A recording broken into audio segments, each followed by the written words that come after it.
Myself, Ritvik Sinha, warmly welcome you all to my YouTube channel, Mayor Colin. This is a technological based YouTube channel where we are going to experience various technological trends in the market and will do certain projects will enhance your career. So this is a machine learning project which we are going to do today, and this will enhance your career in machine learning field. So without taking further more time, let's begin the project.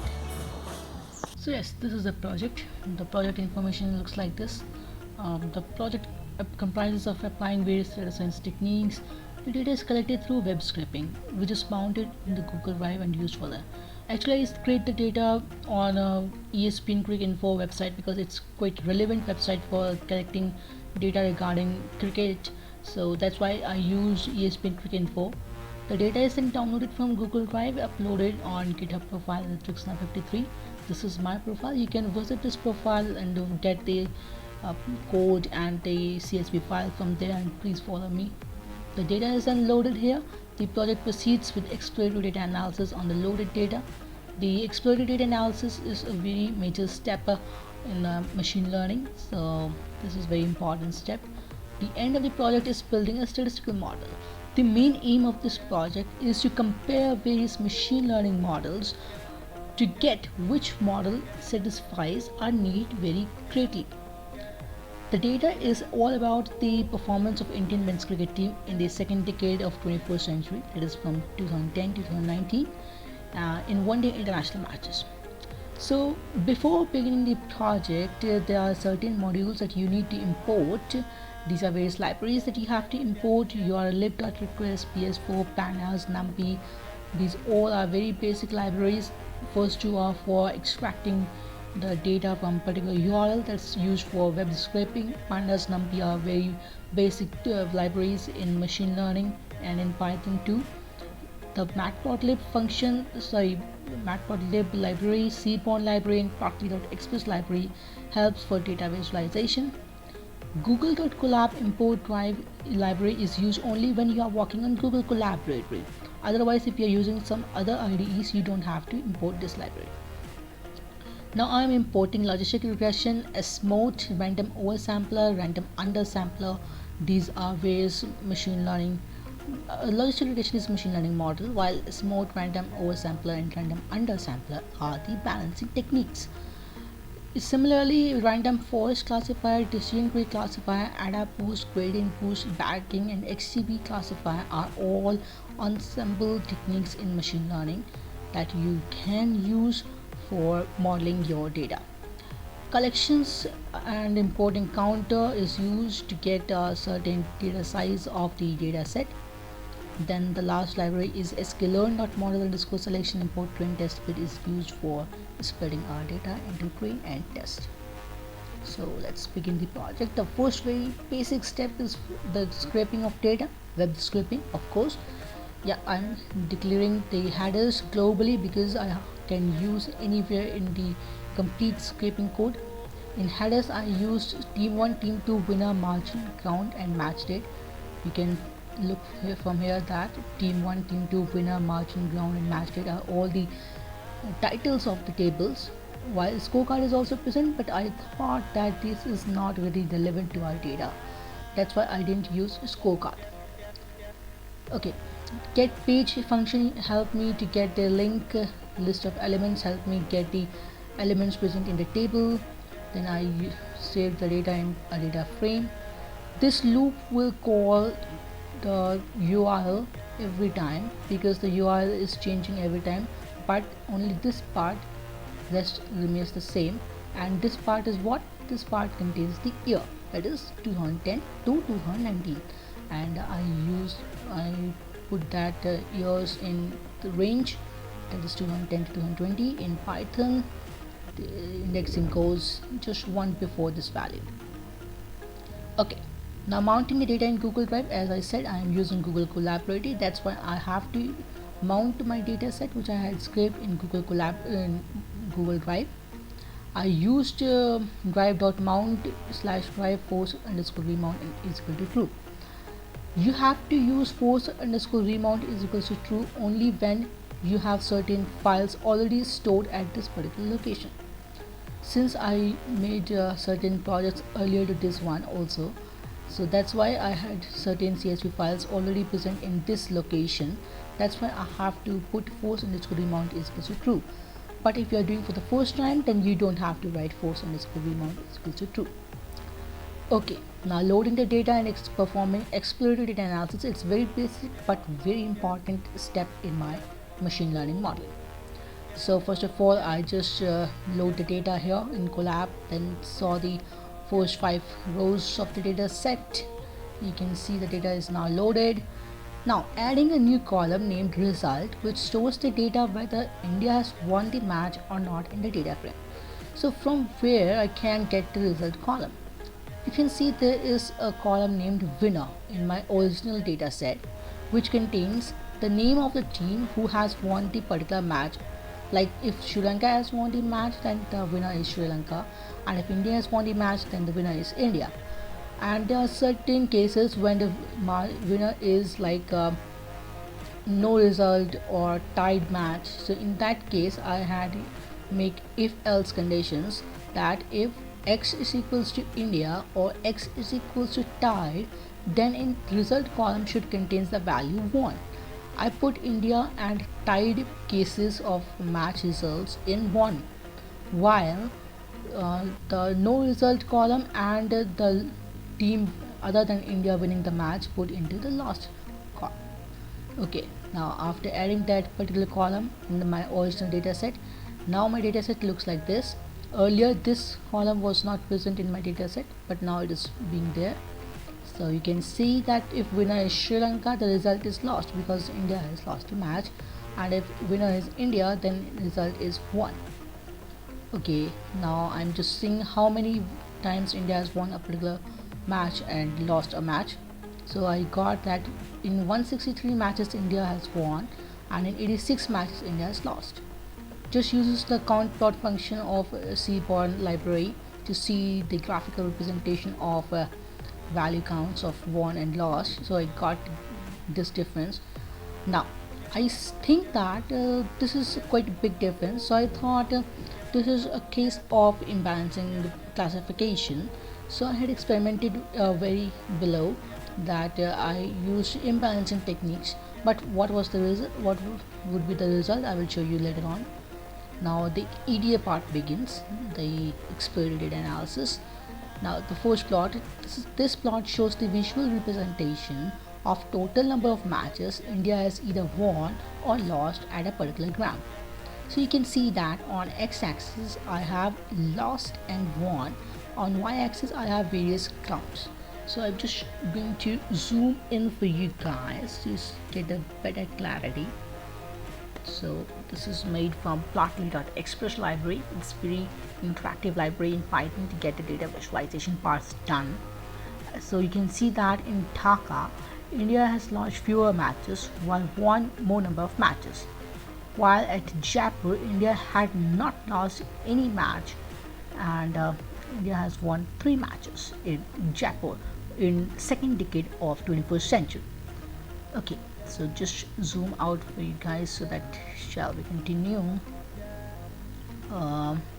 Yeah, now the next part is this plot shows the visual representation of total number of matches India has either won or lost on a particular day.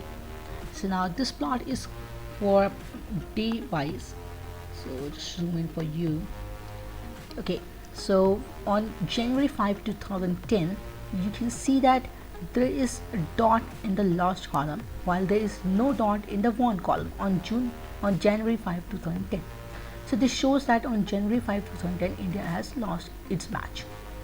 Similarly, on January 10, India has won the match. So you can see that the blue dot is present in the won section, not in the lost section. And days between January 5 to January 10, there was no matches, so no data points for that. Okay, so let me zoom out for you guys so that we continue. Okay, moving further. Now this plot shows the visual representation of number of matches India has either won or lost in various years. The previous plot was depicting date-wise result, but here it is depicting year-wise result. So it's very clear, no need to zoom in. You can see that in 2018 India has lost fewer matches while won more number of matches. So this is quite clear. So this graphical representations comes under experience data analysis, so that we can get more insights of the data in a very short form of time. Now I'm just replacing the lost values of result column to 0 and won values of result column to 1. So my new data set looks like this. Wherever the result has lost value, it's now replaced with 0, and wherever it is 1, now it seems to be 1. Okay, now since match date, this value is in string format, so I have to change it into date format. So this is the code. I'm just using pd.to_datetime function to change my data type from string to date. So now my data set looks like this. You can see that earlier it was January 5 2010, but now it is 2010-1-5, so it is in date format. So now India_record.info, this code shows me data types of various columns. So you can see that team 1 is of object data type, team 2, winner, margin, ground are all of object data type. Match date is now date time data type, not object data type. Earlier it was object data type. While year and result column are now integer data type. Okay, so now the main part comes is the statistical modeling part. So it's basically in X1 I am just using the dot drop function. You can just use the column which you want. Like here I am dropping each and every columns except the year column. You can see that I am dropping team 1, team 2, winner, margin, ground, match date and result. The only left is the year. So in X1 it is year, and in Y1 I am just showing the result values. So the first model I am using is logistic regression. Since this is the case of classification algorithm, so I'm just using all the classification modeling techniques in machine learning. So first one is logistic regression. It's very basic. Train, test, split. Yeah, splitting my data set in train and test. I'm setting the test size to 0.1. Random state is set to 42. Just using the logistic regression object. These are all hyperparameters: solver, C, random state, maximum iterations, class weight. These all are hyperparameters which you can tune so that you can get the best results. Now this fitting of models, now predicting the values, getting the training accuracy, getting the testing accuracy, and now it comes out to be that training accuracy is 65% and testing accuracy is 64%. The next model is decision tree. So now I'm using decision tree classifier. You can see that earlier it was logistic regression, so I used logistic regression, and now it's decision tree, so I'm using decision tree classifier.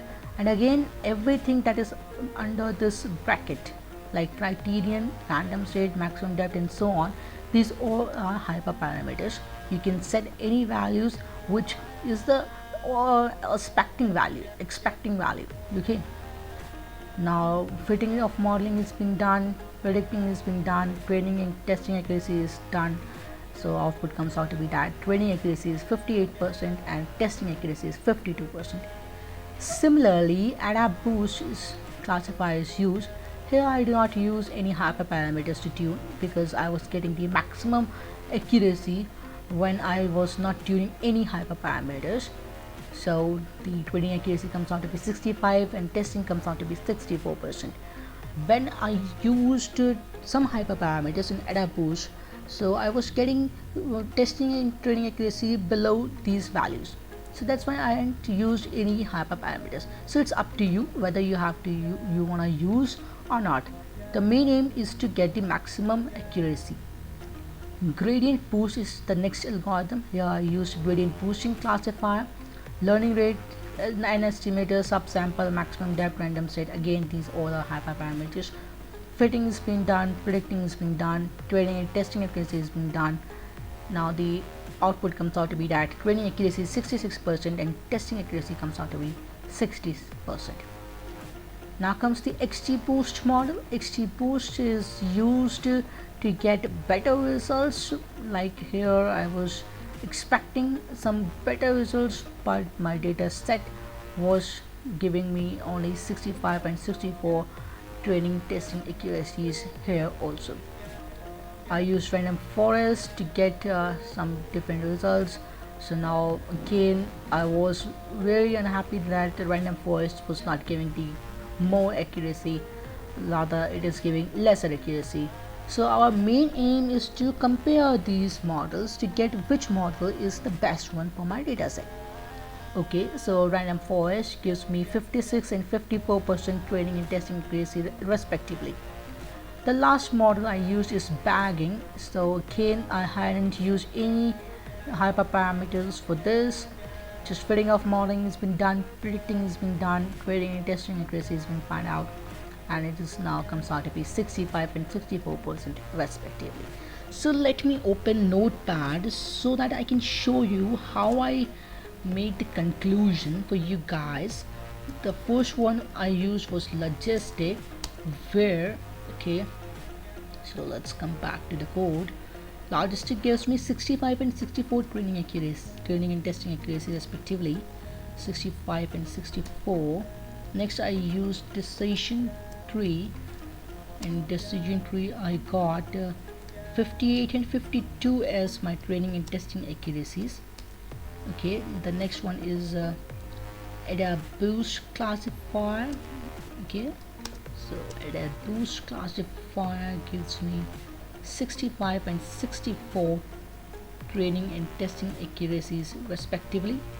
Next I use is gradient boost classifier.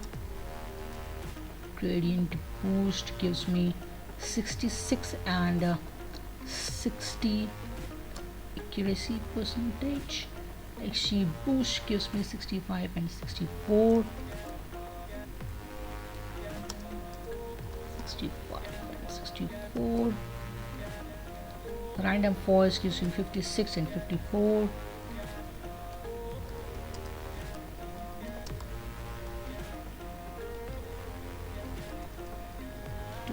And 54. Lastly, it was backing 65 and 64. Backing 65 and 64. Okay, so let's see the accuracies and compare them with each other. 66 is the maximum value in training accuracy that I am getting through gradient boosting. So in first view you can see that gradient boosting is the best machine learning algorithm for my this dataset, but this is not the correct one. Why? Because the difference between training and testing accuracy is 6%, which is a very big number. So that's why I have to look forward a number lesser than 66. So the number is 65. So you can see that logistic, AdaBoost, XGBoost and bagging gives me the same training and testing accuracies, that is 65 and 64 respectively. So and the difference is only 1%. So yeah, the best models for my cricket data set are, since there are many, so logistic regression, yeah, then AdaBoost classifier, then XGBoost classifier and backing, while random forest and decision tree is not up to the mark.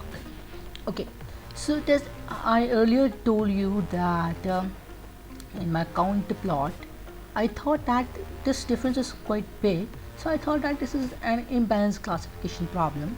So just to see that whether applying balancing techniques will give me better results or not, so I just use various balancing techniques like undersampling, oversampling and S-mode.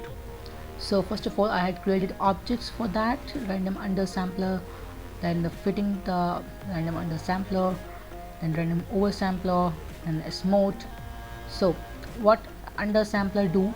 Undersampler makes the class which has more number of values to be equal to the lower class. Like here 0 has the value 86 in my original data set, while 1 has the value 163 in my original data set.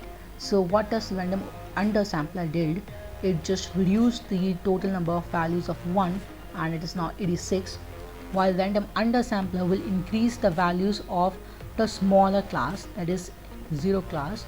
So 0th class is now 163 and 1 is now 163.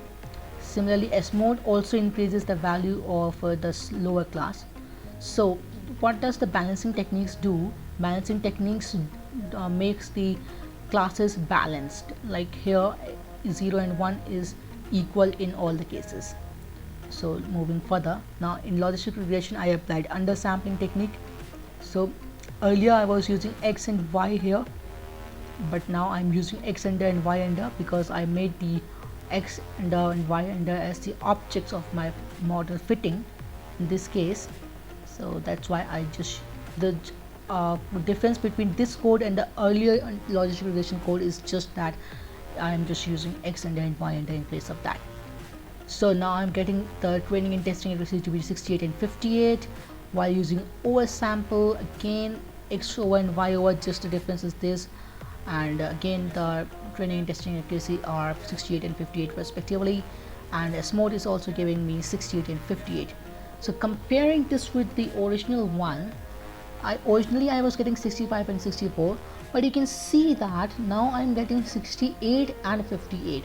You can say that training accuracy is increased to 68, but the testing accuracy is now decreased to 58, and now the difference between the training and testing accuracy is now 10%, which is very big. So what I concluded is that balancing techniques does not improve my model, hence I will not apply these techniques. I will stuck to this code only till here, till backend. Yeah, I will not use any balancing techniques in my dataset. This was just an experiment. This is not a part of the original code. You can just remove this if you want to do that, but you can just do the experiment to take best insights. If might be it gives better results. Okay, so that's it. This is the project. This is the end of the project. So hope you guys liked it. So yeah, that's it. This is the end of the project. Hope you guys liked it and learned something new from it. Do like the video, comment your views, share the video and hit the subscribe button below by pressing the bell icon too. Thank you so much.